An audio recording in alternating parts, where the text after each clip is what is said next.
Any other receivers you want to spotlight for people to keep their eye on during the combine week, just as like, hey, this guy's prospect profile looks really good? Yeah, man, Xavier Worthy out of Texas. He's like a Marquise Brown plus potentially. His profile is arguably the third best in this class analytically, behind Neighbors and behind Marvin Harrison Jr. I mean, it's unbelievable. It's just that he's thinner. He's just got that like smaller, leaner build, and I think we've seen enough of those guys being able to translate in the NFL. I think that the problem with a guy like Worthy is everyone in the fantasy industry is going to be high on him because most people will look at stuff analytically. And so his ADP and like rookie drafts and such, probably you're not going to get like a crazy value for him. That's one of the issues that you might run into. Another one, this is going to be maybe a little bit hot takey. Ricky Pearsall out of Florida. He's not someone that I think a lot of data-driven analysts are going to be on. Okay. And this is similar to what I felt like with Jayden Reed last year.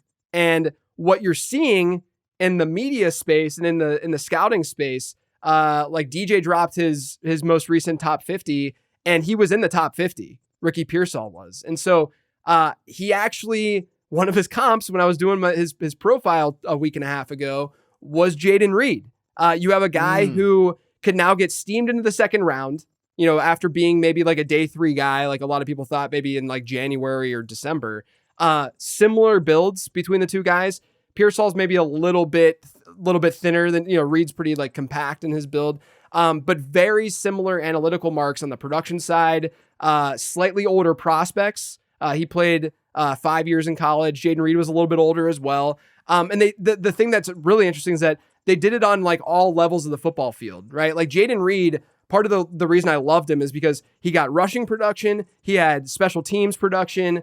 He was playing in and out of the slot. He was playing everywhere. Ricky Pearsall's the exact same kind of way where he's just lined up everywhere. You see him taking end arounds, and he's really, really tough like we see with Jayden Reed too. So he's my Jayden Reed of this year's class. I hope that he doesn't get steamed up too much, but there's a chance that we end up seeing his name called on like earlier day 2 than we initially expected.